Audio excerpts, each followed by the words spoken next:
aconteceu ao desenvolver-se esse período neotestamentário, os apóstolos, certo? Os grandes primeiros missionários, o apóstolo Paulo, personagens como Barnabé, como Lucas, como Priscila, Áquila, que foram missionários muito importantes na formação, na expansão das igrejas, no período neotestamentário, no período apostólico, personagens como Timóteo, como Tito, como Tíquico, certo? Que foram personagens que foram responsáveis pela fundação e expansão de igrejas. Esta língua grega facilitou muito. Por quê? Porque em todos os lugares, certo? Que Jesus, que os apóstolos, que os missionários passavam, esses lugares não falavam a língua hebraica, porém eles falavam o quê? A língua grega. Então não havia dificuldade em si o quê? Em se trazer o evangelho.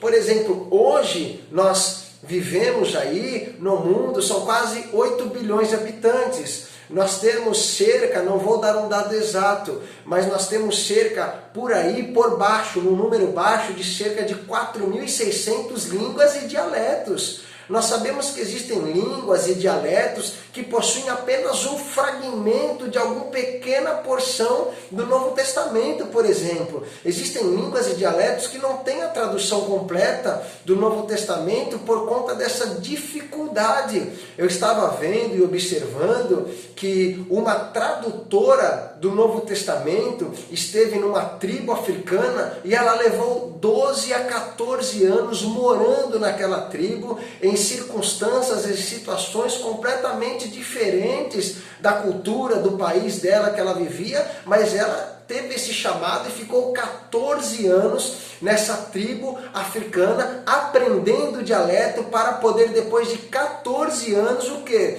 Traduzir, certo? Os evangelhos do Novo Testamento para aquele dialeto africano. Então nós vemos que há uma grande dificuldade linguística, certo? Na propagação do evangelho, visto que hoje nós temos por baixo 4.600 línguas e dialetos, mas naquele tempo, devido, certo, a essa característica de expansão do Império Grego, todo mundo falava grego. Então, é claro que o ministério de Jesus, ele se concentrou mais, certo, na região onde haviam judeus, mas Jesus passou pelas regiões de Tiro e de Sidom, certo? Jesus passou por outras regiões, certo? E, claro, Jesus falava hebraico? Claro que ele falava, mas nós vamos observar que Jesus com certeza falava a língua grega também. Tanto é que na sua totalidade, nos estudiosos de respeito, certo? Os grandes teólogos, grandes tradutores do Novo Testamento, e eu quero aqui deixar uma dica, certa, em meio a tantas traduções adulteradas que nós temos do Novo Testamento. Eu gosto muito da tradução Almeida Corrigida Fiel, certo? E Almeida Revista e Corrigida, da edição de 1995, certo? Nós temos uma grande autoridade, certo, em tradução, certo? Até citada pelo o nosso pastor, certo? E coordenador da CJDB e consultor teológico e doutrinário, pastor Claudio Honor Correia de Andrade. Ele recomenda, certo? Nós darmos uma olhada no Gilberto Wilburn Pickering, que ele é um dos grandes especialistas em grego e tradução do Novo Testamento. Então nós observamos que na sua totalidade, todos os manuscritos que existem, dignos, fiéis, certo, do Novo Testamento, eles estão escritos na sua totalidade na língua grega. Então, esse processo, essa formação da sociedade, nós estamos dando a sociologia do Novo Testamento, dividida na influência de dois grandes impérios, primeiro o Império Grego e depois o Império Romano, que nós vamos falar. Nós vamos tirar 2 aulas para falar do Império Grego e depois nós iremos falar sobre o Império Romano. Então, nesta primeira aula, estamos falando do surgimento do Império Grego, dos grandes personagens grandes imperadores, generais do Império Grego, essa preocupação, certo, dessa transmissão da cultura, dos pensamentos, filosofias, padrões de estética da língua grega, nós vimos o quê? Muitas influências difíceis, que nós vamos comentar um pouco mais na próxima aula, mas nós temos essa influência importantíssima, que é a influência linguística, certo? Para que Deus escolhesse aquele tempo, aquele período exato em todo o calendário da humanidade para enviar a Jesus Cristo.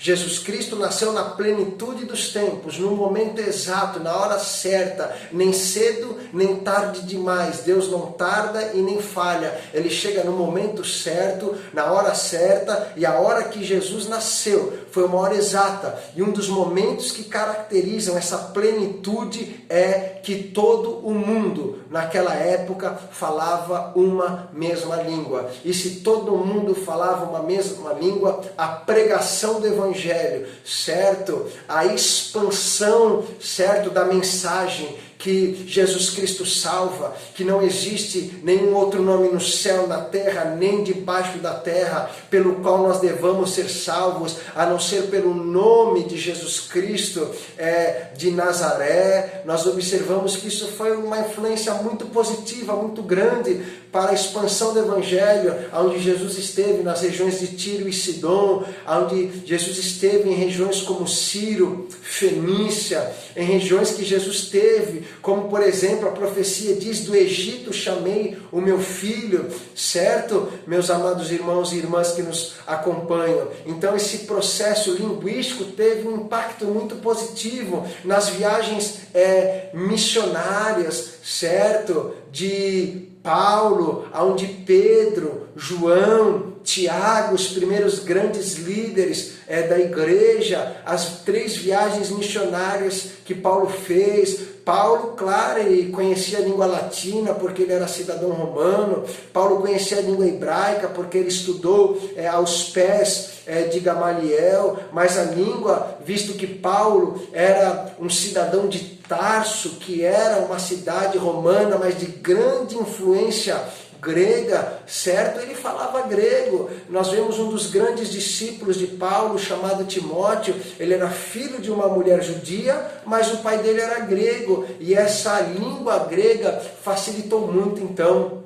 certo, meus irmãos e irmãs, internauta que nos acompanham desta videoaula, facilitou muito a expansão do Evangelho e foi uma característica chave, certo? Nesse processo sociológico de formação, certo? Da sociedade do Novo Testamento. Então, nós temos esta primeira videoaula ressaltando então esta formação, certo? Da sociedade do Novo Testamento, falando sobre a importância da influência grega, certo, do Novo Testamento. Então nós queremos agradecer a você que tem chegado até aqui, até o fim desta videoaula, que sirva de elevo espiritual, que sirva de conhecimento, certo, para você, para que nós possamos nos contextualizar melhor com o ambiente em que o Novo Testamento foi escrito,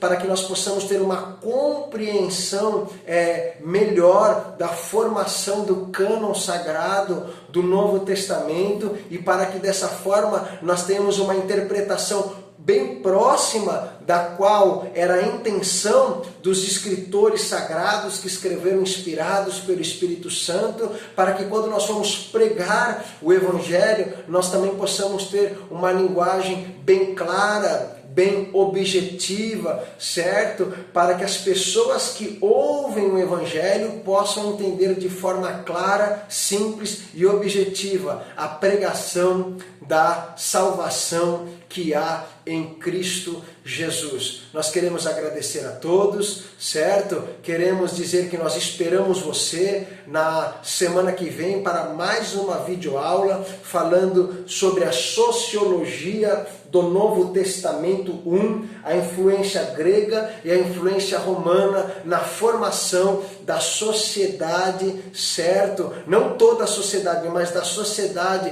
que havia principalmente em Israel, em Jerusalém, que foi o berço da onde surgiu o cristianismo e foi se expandindo para a Ásia Menor, para as regiões da Macedônia, da Europa, e nós queremos compreender mais como era o mundo, como era a cultura, como era a sociedade nessa época em que o Novo Testamento foi escrito, certo? Que Deus abençoe você, que nós possamos ter você nos assistindo, divulgando aí o canal da Escola Teológica das Assembleias de Deus, de Governador Celso Ramos, trazendo esse conteúdo que possa edificar a sua vida espiritual, que você possa crescer na graça e no conhecimento que é em Cristo Jesus e que isso possa nos fazer sábios para a nossa salvação que é em Cristo Jesus. Ore pela escola teológica, ore para que haja um despertamento, para que as pessoas possam se voltar ao conhecimento das Escrituras Sagradas. Afinal, Jesus Cristo, certa feita, é questionado pelos religiosos judeus daquela época, diz: examinai as Escrituras, porque vós cuidais ter nela a vida eterna, e são elas que de mim testificam. Eu deixo um abraço meu na paz do Senhor Jesus Cristo, irmão Lucas Fava, um abraço do nosso diretor, pastor Walfred Cardoso, e do nosso coordenador geral, pastor Francisco Bento dos Santos. Deus abençoe todos os nossos alunos do núcleo de Governador Celso Ramos e todos os internautas que irão acessar esse conteúdo online. Que Deus abençoe a todos em nome de Jesus. Amém.